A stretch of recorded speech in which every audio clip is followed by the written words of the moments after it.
그들이 겟셋마네라 하는 곳에 이르매 예수께서 제자들에게 이르시되 내가 기도할 동안에 너희는 여기 앉아 있으라 하시고 베드로와 야고보와 요한을 데리고 가실새 심히 놀라시며 슬퍼하사 말씀하시되 내 마음이 심히 고민하여 죽게 되었으니 너희는 여기 머물러 깨어 있으라 하시고 조금 나아가사 땅에 엎드려 될 수 있는 대로 이 때가 자기에게서 지나가기를 구하여 이르시되 아빠 아버지여 아버지께서는 모든 것이 가능하오니 이 잔을 내게서 옮기시옵소서. 그러나 나의 원대로 마시옵고 아버지의 원대로 하옵소서 하시고 돌아오사 제자들이 자는 것을 보시고 베드로에게 말씀하시되 시몬아 자느냐 내가 1시간도 깨어 있을 수 없더냐. 시험에 들지 않게 깨어 있어 기도하라. 마음에는 원이로되 육신이 약하도다 하시고 다시 나아가 동일한 말씀으로 기도하시고 다시 오사 보신즉 그들이 자니 이는 그들의 눈이 심히 피곤함이라. 그들이 예수께 무엇으로 대답할 줄을 알지 못하더라. 세 번째 오사 그들에게 이르시되 이제는 자고 쉬라 그만 되었다. 때가 왔도다. 보라 인자가 죄인의 손에 팔리느니라. 일어나라 함께 가자. 보라 나를 파는 자가 가까이 왔느니라. 우리 사람들은 어려운 일을 당하면 하소연을 하러 이 사람 저 사람 가까운 사람부터 시작해서 이렇게 막 이야기를 합니다. 그런데 오늘 예수님은 보면 어려운 일이 생기셨는데 십자가의 순환, 엄청난 어려움이 생기셨는데 그 순환을 앞두고 하나님께 기도하셨습니다. 이것을 통해서 기도가 얼마나 중요한지 이것을 우리에게 가르쳐주고 계시는 겁니다. 겟세마네 동산에서 오늘 예수님께서 드린 십자가의 순환을 앞두고 드린 기도를 통해서 우리가 무엇을 배워야 할까? 이것을 오늘 우리가 이 본문에서 살펴보면 좋겠습니다. 먼저 예수님께서 하신 이 겟세마네의 기도는 하나님의 뜻을 구하는 기도였습니다. 마지막 순간까지 기도의 본을 보이신 겁니다. 십자가 순환을 앞두고 베드로, 야고보, 요한을 데리시고 겟세마네 동산으로 들어가셔서 기도를 하셨어요. 기도의 목적은 이 십자가 고난의 잔에 대한 하나님의 뜻을 구하리려고 그 뜻이 무엇인지 그것이 기도의 제목이었어요. 그래서 오늘 34절을 보니까 예수님께서 제자들에게 이렇게 말씀하시는 부분이 나옵니다. 심히 고민하여 죽게 되었다. 이렇게 말씀하실 정도로 정말 어마어마한 중압감을 느끼고 계신 거예요. 십자가를 딱 앞에 두시고 십자가 죽음을 앞에 두시고 제자들에게 이런 말씀을 하신 적이 없어요. 여러분 성경을 읽어보면 아시겠지만 엄청난 중압감을 느끼고 계신 거예요. 고민하여 죽게 되었다. 하나님의 아들이시지만 인간으로 오셨기 때문에 우리 인간이 당하는 모든 그 고통, 두려움 이런 걸 고스란히 다 느끼시는 거예요. 여러분 한번 생각해 보세요. 내일이면 체포당해서 고문당하고 십자가에 달려서 죽게 된다. 모르면 모르겠지만 이제 예수님은 알고 계세요. 그때 마음 심정이 어떨까요? 인간으로서. 그 마음으로 지금 하소연이 아니고 기도하러 나가십니다. 하나님께서 그래서 오늘 36절 기도의 내용을 보면 예수님은 하나님께 이 고난의 잔을 옮겨달라라고 간구를 하십니다. 옮겨달라. 정말 예수님도 이 길이 너무너무 힘들어서 피하고 싶은 마음이신 거예요. 고난의 잔을 옮겨달라. 예수님께서 오늘 이 겟세마네의 기도뿐만 아니라 지금까지 그때 사역할 때마다 기도하시는 새벽마다 기도하시는 그 기도의 자리는요. 이렇게 위급할 때 어려울 때만 찾아오는 은신처 같은 자리가 아니었어요. 예수님의 기도. 하나님 아버지하고 교제하면서 그 안에서 쉼을 얻으실 때도 있었고 안식을 얻는 또 어떨 때는 힘을 얻는 그런 자리였어요. 예수님의 기도의 자리. 그리고 아버지의 뜻에 자신의 뜻을 철저하게 복종시키는 치열한 전쟁터와 같은 자리이기도 했어요. 여러분 기도는요. 하나님의 뜻이 무엇인지 알려주는 통로와 같습니다. 예수님의 오늘 기도는 솔직한 마음을 하나님께 아뢰는 것부터 시작됐어요. 아버지 이 길이 너무 힘듭니다. 내가 심히 고민돼서 죽을 것 같습니다. 이 고난의 잔을 옮겨주실 수만 있으면 옮겨주십시오. 그게 인간 예수님의 지금 현재의 마음이에요. 그걸 처음에 전부 다 아랬어요. 여러분 하나님의 뜻을 우리도 마찬가지 기도할 때 하나님의 뜻을 구한다고 해서 내 마음을 감추는 게 아니에요. 기도는. 먼저 내가 바라는 바, 내가 생각하는 바, 내가 느끼고 있는 것을 전부 다 하나님 앞에 다 털어놔야 돼요. 고백을 해야 돼요. 그런데 그걸로 끝이 아니고 예수님을 보십시오. 그렇게 다 속내를 다 털어놓고 나서 자신의 뜻을 끝까지 관철하지는 않으셨어요. 당신의 바람, 느끼고 있는 고통, 부담감, 이 고난의 잔이 좀 피해갔으면 좋겠다는 이 마음 이런 것까지 하나님께 다 아뢰었어요. 하지만 마지막은 어떻게 됩니까? 내 마음은 그렇습니다, 하나님. 하지만 아버지 뜻이 이루어지기를 원합니다. 이게 예수님의 기도였어요. 피할 길을 구하시는 게 아니고 감당할 힘을 구하는 기도였어요. 기도는 내 요구를 관철하는 것이 기도가 아닙니다, 여러분. 오늘 예수님께서 오늘 보여주신 기도의 표본은 하나님이 우리 바람을 꼭 결제해 주십시오. 이것도 우리 기도가 아니에요. 올바른 기도가 아니에요.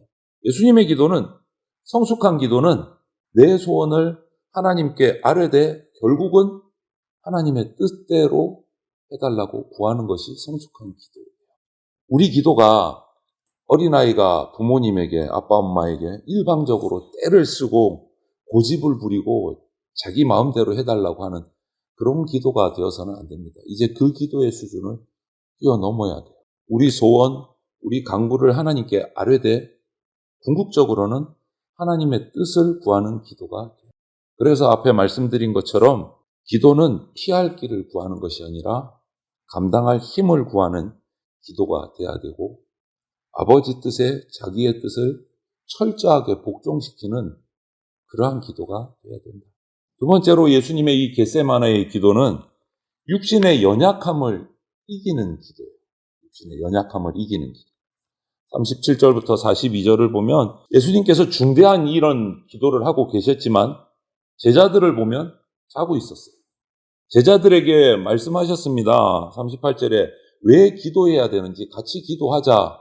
기도할 이유를 알려주셨어요. 뭐라고요? 시험에 들지 않기 위해 깨어 기도하라. 시험에 들지 않기 위해서 기도하라는 거예요. 기도의 목적. 예수님의 십자가 순환과 동시에 이제 예수님을 따르던 제자들에게 혹독한 핍박과 박해가 시험이 올 것을 알고 계셨기 때문에 시험에 들지 않도록 깨어 기도하라. 기도하라고 말한 거예요. 제자들. 31절을 통해서 보면 이 제자들은 모두 예수님께 충성을 맹세한 사람들입니다. 예수님이 너희들 다 나를 도망가고 배신할 거다 얘기했는데 베드로를 필두로 해서 절대 배신하지 않습니다. 도망하지 않습니다. 충성을 맹세한 제자들이에요. 그러면 기도해야죠.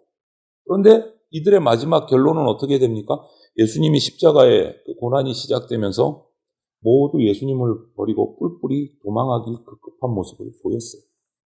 예수님은 다가오는 시험을 아셨기 때문에 제자들에게 깨어서 기도함으로 이런 시험에 대비하라. 이것을 말씀하신 거예요.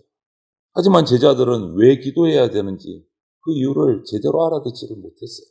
또 자는 거예요. 예수님께서 동일한 내용으로 기도를 또 하시고 돌아오셔서 여전히 자고 있어요. 또 깨웁니다. 육신의 연약함 때문에 어쩔 수 없어 보이기는 해요. 그러나 피곤한 것은 예수님도 인간의 몸을 입고 계시기 때문에 동일합니다. 제자들도 피곤하고 오히려 예수님이 더 피곤하실 수 있어요. 말씀을 전하시고 복음을 전하시고. 하지만 예수님은 그 피곤한 몸을 이끌고 3번이나 이 같은 기도의 내용으로 기도를 하셨어요. 여러분, 우리의 육신의 피곤함이 우리 기도 생활에 어려움을 주는 건 사실입니다. 우리는 인간이기 때문에 예수님도 마찬가지 인간의 몸을 입으셨기 때문에 여러 가지 세상의 생활들로 인해서 피곤해요. 어렵습니다. 어려움 주는 건 사실이죠. 안 피곤할 수 없습니다. 하지만 우리 육신이 피곤하다고 해서 시험이나 유혹이 넌 피곤하니까 한번 봐줄게. 그런 것은 없습니다. 우리 육신이 피곤해도 사탄은 우리를 시험하고 우리를 핍박하고 유혹합니다. 그래서 시험과 고난의 때에 그날을 대비해서 깨어서 기도해야 되는 겁니다. 기도의 중요함을 아는 사람은 예수님처럼 깨어서 기도할 수밖에 없습니다. 기도는 시험과 어려움 앞에서 우리를 담대하게 만드는 힘이 있어요. 깨어서 기도함으로 말미암아 어떤 시험이나 어떤 시련도 어려움도 감당할 수 있는 힘을 얻게 되는 겁니다. 기도의 용사가 되는 겁니다. 위기 앞에서 우리에게 필요한 것은 어떤 호언장담하고 혈기 이런 것이 아니고 우리에게 필요한 것은 기도입니다. 큰 소리 치는 게 아니고 필요한 것은 믿음입니다. 기도의 자리는 나의 혈기를 가라앉히는 자리이고 내가 큰 소리 치는 그것을 잠재우는 자리이고 내 힘을 빼는 자리가 기도의 자리예요. 깨어서 이렇게 기도하지 않는다면 결국 우리는 자기를 과신하게 되고 어리석고 교만한 자가 될 뿐이에요. 베드로나 제자들 보십시오. 큰 소리 쳤습니다. 난 주님 배반하지 않습니다. 그런데 기도하지 않았어요. 결과는 어떻게 됐습니까? 다 도망가고 예수님을 모른다고 거부하고 예수님을 저주하기까지 했어요. 자신만만하고 호언장담하던 일에서 기도하지 않게 되면 우리는 무너지게 됩니다. 나를 부인하는 것, 또 하나님을 절대적으로 의지하는 그러한 기도가 없이는 십자가의 순종은 불가능합니다. 아무리 따라가고 싶고 십자가의 길을 내 십자가 지고 따라간다고 고백은 하지만 그렇게 할 수가 없어져요. 기도가 없이. 한번 생각해 보십시오. 오늘 이 말씀 앞에서 여러분이 요즘 간절히 드리는 기도를 한번 생각해 보시고 그 기도가 내 뜻을 하나님께 관철시키는 어린 아이와 같이 떼쓰는 기도가 아닌지, 내 뜻을 철회하는 하나님의 뜻에 맞추고 복종하려는 기도인지 한번 살펴보십시오. 지금 여러분들이 드리는 기도가 어떤 기도인지. 예수님께서는 십자가 순환을 앞두고 오늘 이렇게 간절히 기도하셨습니다. 우리가 여러 가지 시험, 어려움에 직면할 때마다 그것을 극복할 수 있는, 피하는 길이 아니라 이겨낼 수 있는 그 능력을 달라고 꾸준한 기도가 있어야 돼요. 예수님처럼.